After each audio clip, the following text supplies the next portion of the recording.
प्रश्न संख्या 3.4 जिसमें हम लोगों ने 4 प्रश्न कर लिए थे। अब हम लोग आगे बढ़ेंगे प्रश्न 5वें के लिए। प्रश्न 5वां देखिए क्या है, सिद्ध कीजिए कि समबाहु त्रिभुज के सभी कोण के माप समान होते हैं। तो इसको हम लोग सिद्ध करेंगे। कभी भी ध्यान रखिए, अगर सिद्ध करने वाला क्वेश्चन है तो उसमें हमेशा दत्त, साध्य, उपपत्ति ऐसा आपको लिखना है और आकृति। तो चलिए सबसे पहले मैं हेडिंग डालता हूं दत्त। दत्त में क्या रहेगा? दत्त मतलब प्रश्न में क्या दिया गया है। तो प्रश्न में दिया है कि समबाहु त्रिभुज दिया है। समबाहु त्रिभुज ये प्रश्न में दिया हुआ है। तो हम यहाँ पे एक समबाहु त्रिभुज अपने मन से बना लेंगे और उसको हम कुछ भी नाम दे देंगे। जैसे मान लीजिए एक हमने यहाँ पे समबाहु त्रिभुज बना लिया ABC, इसको नाम दे दिया। समबाहु त्रिभुज का मतलब क्या होता है? कि ऐसा त्रिभुज जिसकी तीनों भुजाएं समान हो उसे हम समबाहु त्रिभुज बोलते हैं। तो ये हमारा दत्त हो गया।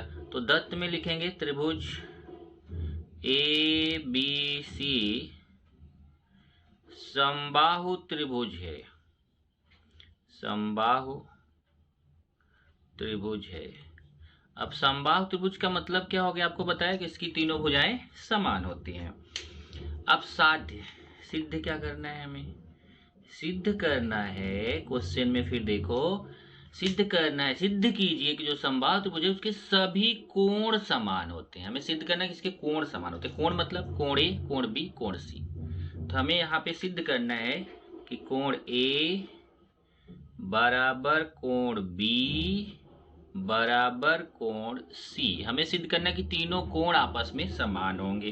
देखो, सिद्ध कीजिए कि अगर ये समबाहु त्रिभुज है तो इसके सभी कोण समान होंगे। सभी कोण मतलब इसके 3 कोण है, तीनों कोणों के माप समान होंगे। ये हमारा साध्य हो गया। अब हम आते हैं उपपत्ति पे। उपपत्ति का मतलब होता है कि इसको हमें क्या करना है? सिद्ध करना है। तो चलिए सिद्ध करते हैं। बहुत आसान है। सबसे पहले दत्त में दिया है कि त्रिभुज ABC समबाहु त्रिभुज है। अब अगर त्रिभुज ABC समबाहु त्रिभुज है तो हम जानते हैं कि समबाहु त्रिभुज की प्रत्येक भुजा समान होती है। इसलिए AB बराबर BC बराबर AC। इसलिए AB यहाँ पे चाहे तो आप ऐसे लिखो, भुजा AB। इसलिए भुजा AB बराबर होगा भुजा BC बराबर होगा भुजा AC। मतलब समबाहु त्रिभुज की तीनों भुजाएं क्या होती हैं? समान होती हैं। अब देखिए, जब तीनों भुजाएं समान है कैसे पता चला? क्योंकि समबाहु का मतलब होता है कि तीनों भुजाएं समान। अब हमें सिद्ध करना है तीनों कोण समान। बहुत आसान है। हमने समद्विबाहु त्रिभुज का प्रमेय पढ़ा है। समद्विबाहु त्रिभुज का प्रमेय पढ़ा कि यदि किसी त्रिभुज की 2 भुजाएं समान होती है तो उनके आमने सामने के कोण भी समान होते हैं। तो हम उसी का यूज करके इसको सिद्ध करेंगे। जैसे देखिए, ये डायग्राम में AB BC AC तीनों आपस में समान है। जब तीनों आपस में समान है तो AB भी AC के समान रहेगा। इसलिए अब जब भुजा AB BC के भी ले सकते, चलो AB BC के समान होगा। इसलिए भुजा AB सर्वांगसम हो गया। बराबर और सर्वांगसम दोनों एक ही चीज हुआ यहाँ पे भुजा के लिए। सर्वांगसम मतलब कि उसकी लंबाई समान। तो यहाँ बराबर और सर्वांगसम दोनों का मतलब एक ही है। भुजा BC, तो भुजा AB भुजा BC के देखो समान है, यही चीज लिख दिया। एक इसको अभी छोड़ दिया। अब अगर भुजा AB भुजा BC के समान है तो हमने समद्विबाहु त्रिभुज का प्रमेय क्या पढ़ा? कि यदि किसी त्रिभुज की 2 भुजाएं समान होती हैं तो उन भुजाओं के सामने के कोण भी समान होते हैं। अब जैसे AB भुजा है, AB भुजा के सामने का कोण C है। ये देखिए, AB भुजा के सामने का कोण कौन है? C। और BC भुजा के सामने का कोण कौन है? A। कैसे सामने का कोण पता करने का बहुत अच्छा तरीका होता है। जैसे AB भुजा का पता करना है, AB को दबा लो। देखिए, AB भुजा है, AB को दबा लिया तो क्या बच रहा है? C। A AB के सामने का कोण हो गया। जैसे BC भुजा के सामने का कोण पता करना, BC को दबा लिया तो कोण A। BC भुजा के सामने का कोण A। तो इसका मतलब हो जाएगा AB भुजा के सामने का कोण C सर्वांगसम BC भुजा के सामने का कोण A। यहाँ पे लिखेंगे समद्विबाहु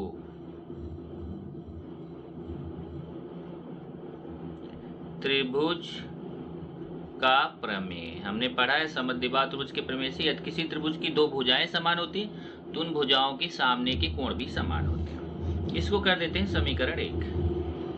इसी प्रकार अगर हम आए और देखें कि ए बी बी सी के बराबर है, तो यहाँ से देखिए अगर इन दोनों को ले लें, बी सी भी ए सी के बराबर रहेगा।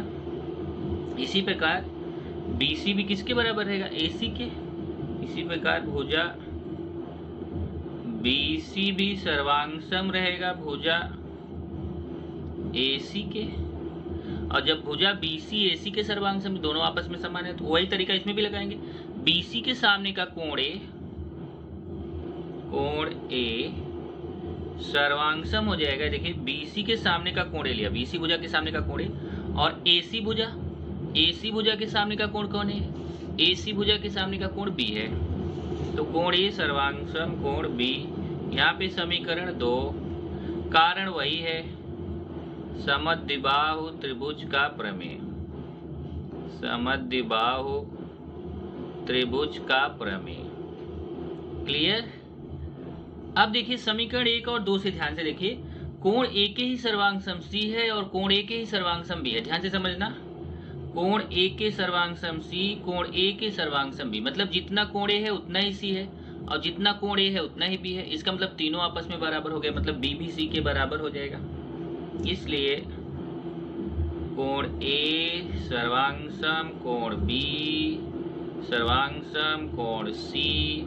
यहाँ पे लिखेंगे समीकरण, देखो ए बी सी तीनों आपस में बराबर, क्योंकि ए के ही बराबर बी है। देखो ए के बराबर बी, ए के बराबर बी, और ए के ही बराबर सी भी है, ए के बराबर सी। इसका मतलब तीनों आपस में समान। यहाँ लिख देंगे समीकरण 1 तथा 2 से, समीकरण का ये शॉर्टकट है, 1 तथा 2 से। अब जब कोण ये सर्वांगसम हो गया, तो सर्वांगसम को हटा के बराबर लगा दीजिए, कोण A बराबर कोण B बराबर कोण C। ये देखो यही आपको सिद्ध करना था, कोण A बराबर कोण B बराबर कोण C।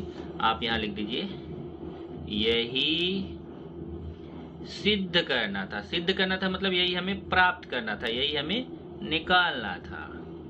ओके, इस तरीके से आपका हो गया 5वां प्रश्न।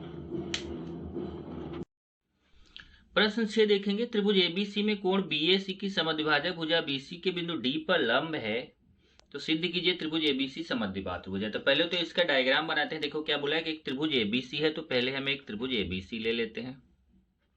ए हमने ले लिया, त्रिभुज A B और C।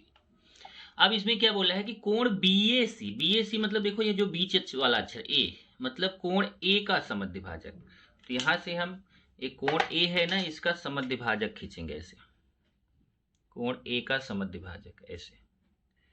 एक कोण A का समद्विभाजक BC को, देखिए BC को बिंदु D पर प्रतिच्छेदित करता है। A हो गया बिंदु D पर प्रतिच्छेदित करता है। ये समद्विभाजक है, मतलब ये कोण समान है। देखो क्योंकि ये कोण समद्विभाजक है ना A का, तो जितना कोण इधर का होगा उतना इधर का होगा। अब हमें ये तो इतना तो हो गया, लंब है। देखो कभी भी अगर प्रश्न है उसमें अगर इस तरीके से दिया तो बहुत अच्छा रहता है, 10 साथ लिखना है। तो के पहले की जितनी लाइन है वो दत्त में आएगी, तो के बाद की जितनी लाइन है वो साध्य में आएगी। तो दत्त में पूरा लिखना है। दत्त में क्या लिखना है कि त्रिभुज ABC में कोण BAC की समद्विभाजक, कोण BAC की समद्विभाजक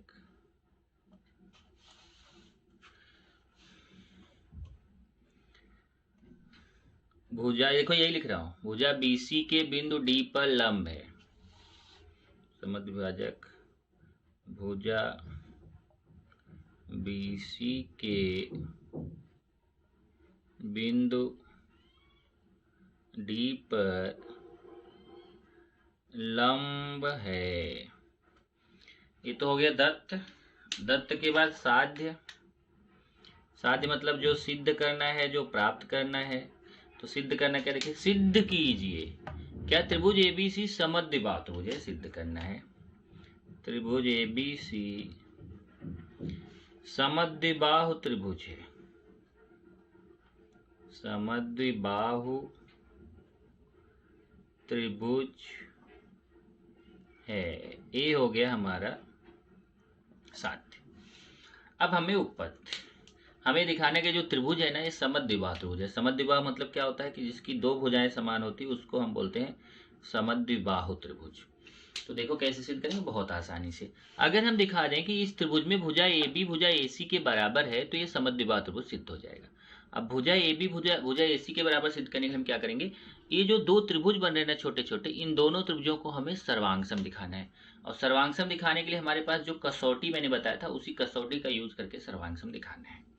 तो चलिए हम ये लेते हैं त्रिभुज बी ए डी बराबर। अब यहाँ पे एक चीज और देखो, त्रिकोण बी एस भुजा बी सी के बिंदु डी पर लंब है। पहले ये लाइन लिख लेते हैं, त्रिभुज ए बी सी में ए डी जो है वह बी सी पर लंब है। देखो दत्त में दिया है ए डी लंब है बी सी, तथा ए डी जो है कोण बी ए सी का समद्विभाजक है। रेख ए डी यह कोण बी ए सी का समद्विभाजक है। कोण बी ए सी का समद्विभाजक है। ये कहाँ से हमें पता चला, दत्त से, दत्त में दिया गया है। तब हम देखो ये दोनों त्रिभुजों को सर्वांगसम दिखाएं, कौन सा, बी ए डी और सी ए डी को। तो इन दोनों त्रिभुजों को ले लेते हैं, त्रिभुज बी ए डी तथा त्रिभुज सी ए डी में। देखो एक बी ए डी ले लिया, दूसरा सी ए डी ले लिया। इसमें कोई तीन चीज समान दिखाएंगे। चलिए तीन चीज समान दिखाते हैं, पहला दूसरा तीसरा। ओके, पहला क्या समान है देखते हैं, तीसरा थोड़ा गड़बड़ हुआ भाई।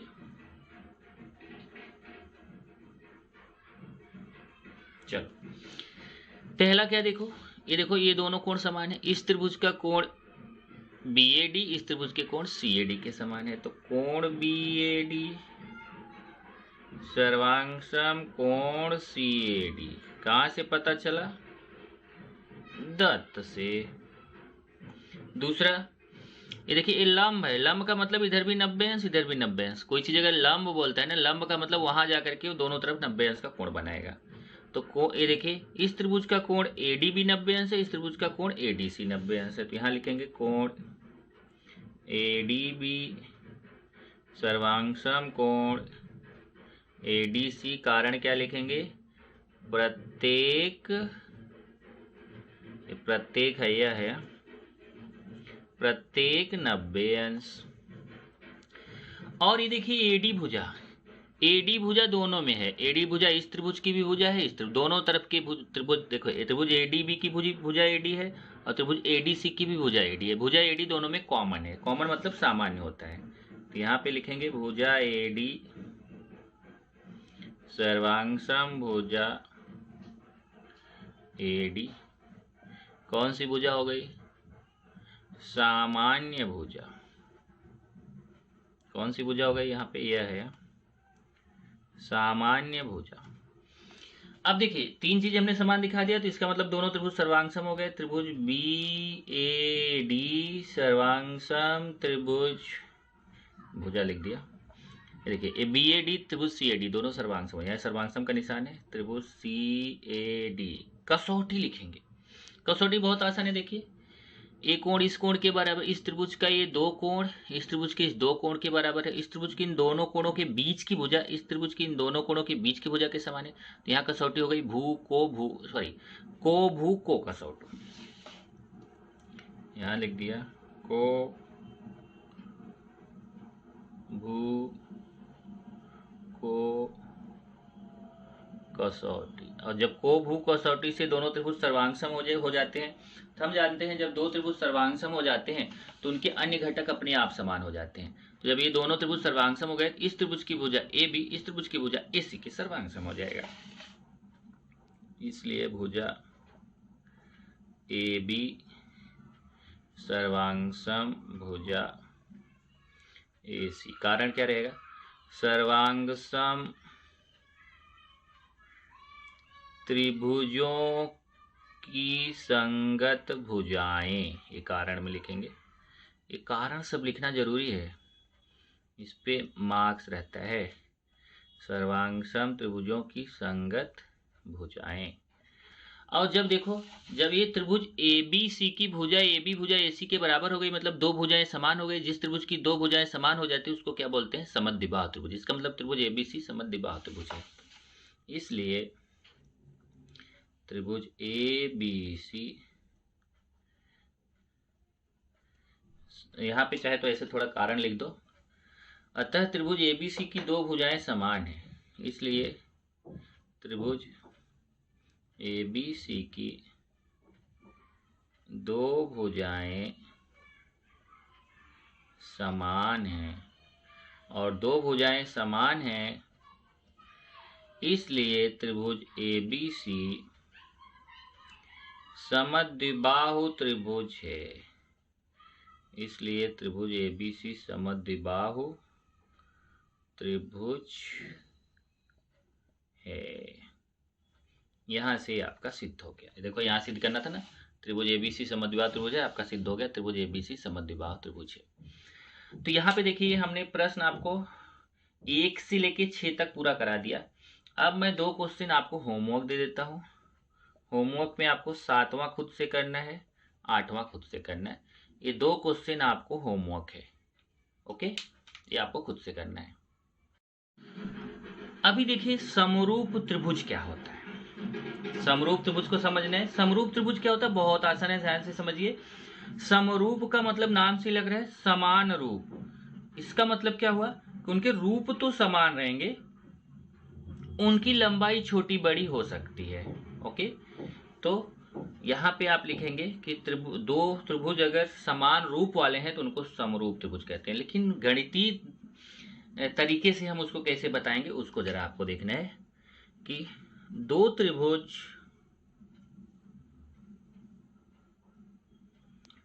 आपस में समरूप होते हैं। दो त्रिभुज आपस में समरूप होते हैं। क्या क्या होना चाहिए अगर समरूप है? यदि पहली चीज तो यह है उनकी संगत भुजाओं का अनुपात, उनकी संगत भुजाओं का अनुपात समान हो। अब ध्यान रखना, इसके पहले आपने सर्वांगसम त्रिभुज पढ़ा था, अब आप समरूप त्रिभुज पढ़ रहे हैं, दोनों में फर्क है। तो समरूप त्रिभुज की संगत भुजाओं का अनुपात समान होता है। और ध्यान रखिए सर्वांगसम त्रिभुज की संगत भुजाएं सर्वांगसम होती थी, लेकिन यहाँ संगत भुजाएं सर्वांगसम नहीं है, संगत भुजाओं का अनुपात समान है। दूसरा, उनके संगत कोण सर्वांगसम होते हैं। उनके संगत कोण ये चीज सर्वांगसम में भी था, ये समरूप में भी है। दूसरा वाला पॉइंट दोनों में सेम है, केवल पहला पॉइंट अलग है। उनके संगत कोण सर्वांगसम होते हैं। जैसे मैं आप पहले तो एक चीज देख लो, समरूप का निशान क्या है। जैसे सर्वांगसम का निशान देखो ऐसे होता है, इसको सर्वांगसम बोलते हैं। लेकिन समरूप में ये बराबर वाली लाइन नहीं रहेगी, केवल एक टेढ़ी वाली लाइन रहेगी। तो यहाँ पे लिखेंगे समरूप को, ये देखिए मैं यहाँ पे निशान बना देता हूँ, इसको समरूप पढ़ेंगे ऐसे टेढ़ी लाइन से प्रदर्शित करते हैं। इसको समरूप पढ़ेंगे, से प्रदर्शित करते हैं, इससे प्रदर्शित करेंगे। जैसे अगर मैं इसका एग्जांपल दूं तो आपको इजीली समझ में आ जाएगा। जैसे त्रिभुज ए बी सी अगर त्रिभुज समरूप, ये समरूप का निशान है, त्रिभुज पी क्यू आर के, तो उनकी संगत भुजाओं का अनुपात समान होगा। देखिए उनकी संगत भुजाओं का अनुपात मतलब बटा। जैसे देखिए संगत भुजाएं कैसे लेंगे, जैसे यहाँ पे मैं आपको समझा देता हूँ। एक त्रिभुज हो गया ए बी सी और दूसरा त्रिभुज हो गया पी क्यू आर, ऐसे दो त्रिभुज हो गए। तो ए बी भुजा पी क्यू भुजा से अनुपात ए बी बटे पी क्यू, बी सी भुजा का क्यू आर से अनुपात बी सी बटे क्यू आर बराबर होगा ए सी भुजा का पी आर से अनुपात ए सी बटे पी आर। ये पहला पॉइंट है कि इस त्रिभुज की भुजा ए बी का पी क्यू के से अनुपात, इस भुजा का बी सी से क्यू आर का अनुपात, इसका ए सी से पी आर का अनुपात आपस में समान होगा।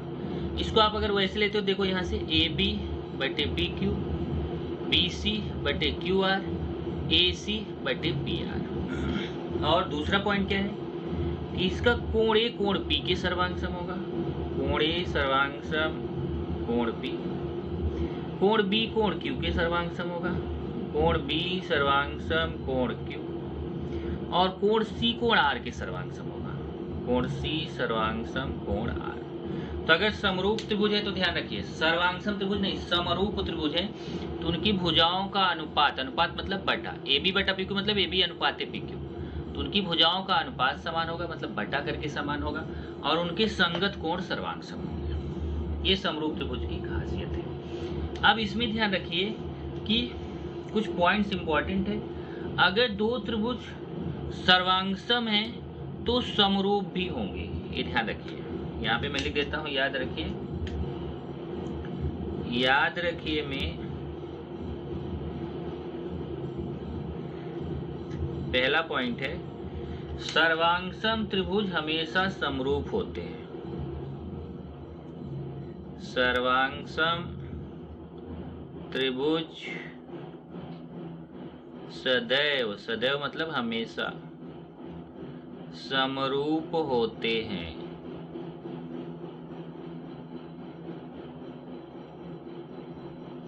अगर त्रिभुज सर्वांगसम है तो हमेशा समरूप रहेंगे। लेकिन दूसरा पॉइंट, अगर त्रिभुज समरूप है तो सर्वांगसम होगा, ऐसा नहीं कहा जा सकता। समरूप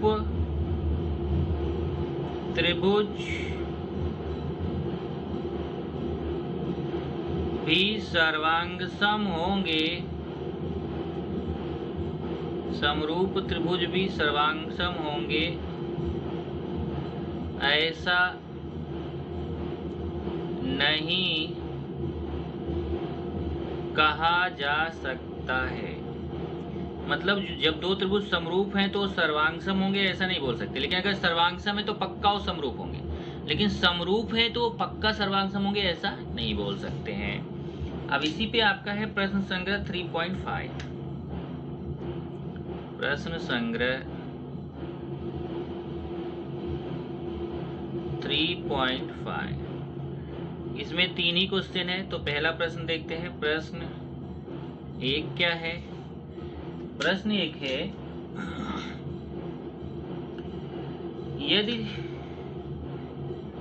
यदि त्रिभुज एक्स वाई जेड समरूप त्रिभुज एल एम एन हो तो उनके संगत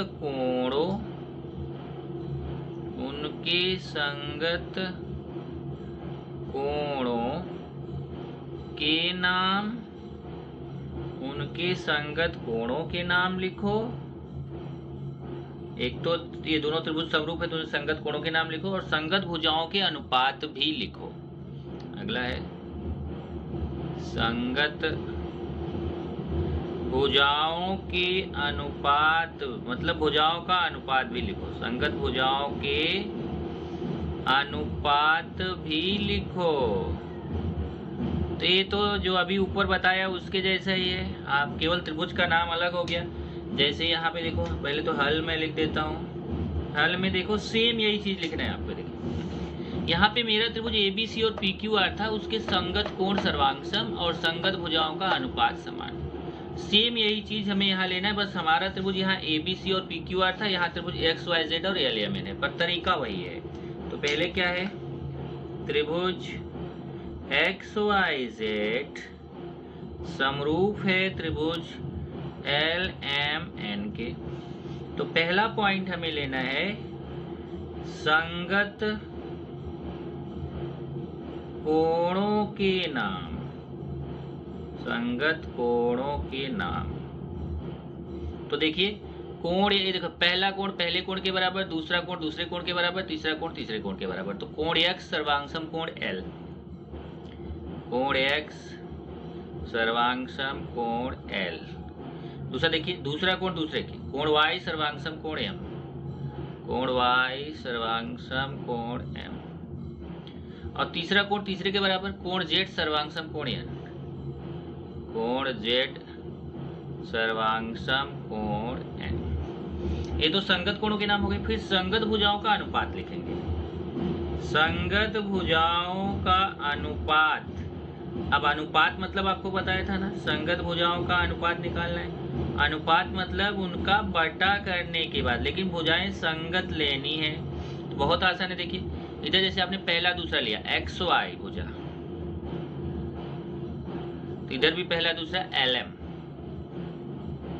बराबर, इधर दूसरा तीसरा लिया YZ भुजा, इधर दूसरा तीसरा लेंगे MN भुजा हो जाएगी। इधर पहला और तीसरा लीजिए XZ भुजा, XZ भुजा, इधर पहला और तीसरा क्या हो जाएगा LN भुजा। ये आपका पहला क्वेश्चन हो गया कि अगर ये दो त्रिभुज आपस में समरूप हैं तो इनके संगत कोण सर्वांगसम होंगे और इनकी संगत भुजाओं का अनुपात समान होगा। ये प्रश्न 2 है, जरा देखिए प्रश्न 2 क्या है कि त्रिभुज XYZ में, त्रिभुज XYZ में XY 4 सेमी दिया है। ये त्रिभुज है जिसमें तीनों भुजाओं की लंबाई दिया है, और त्रिभुज XYZ के समरूप त्रिभुज PQR है जिसकी केवल एक भुजा की लंबाई दिया है। तो बाकी दो भुजाओं की लंबाई हमसे पूछा है। देखिए कैसे निकालेंगे। क्या दिया है, पहले तो त्रिभुज XYZ में XY दिया है 4 सेमी,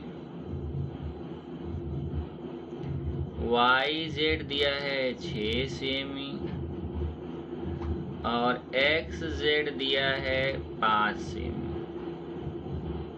ये इतना त्रिभुज, ये त्रिभुज XYZ का तीनों भुजा दिया है।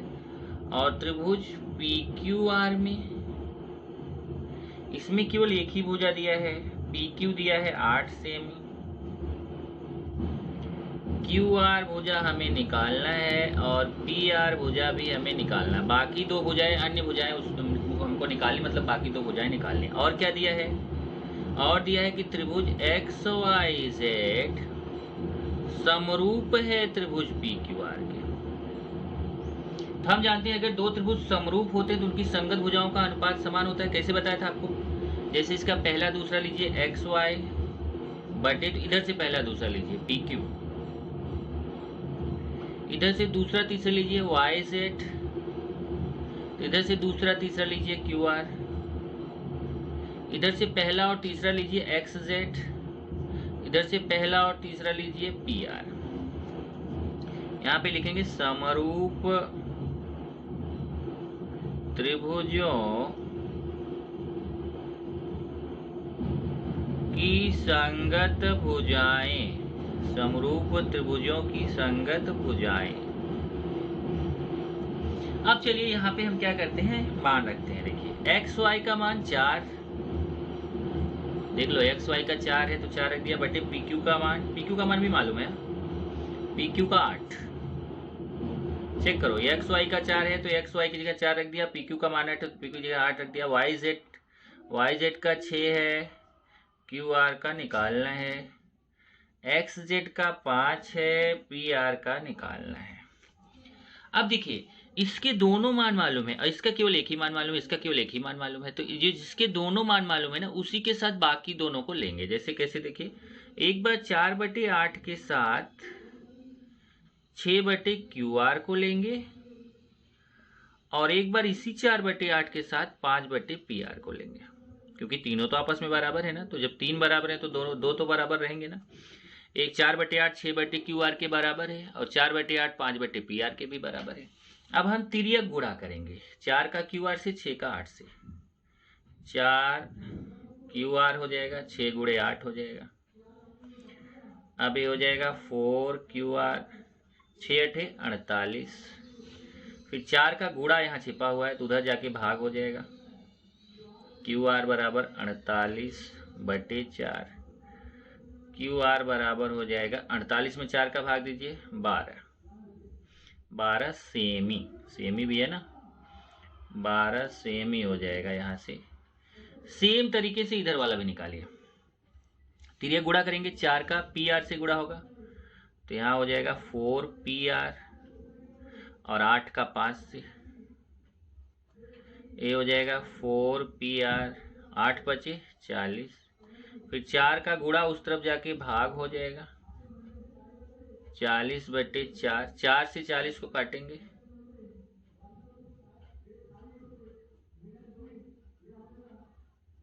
ये हो जाएगा 10 सेमी। 40 में 4 का भाग देंगे तो 10 सेमी। तो आपको यही उत्तर है, अन्य दो भुजाएं निकालना था। तो उत्तर में लिख देंगे क्यू आर बराबर 12 सेमी, पी आर बराबर 10 सेमी।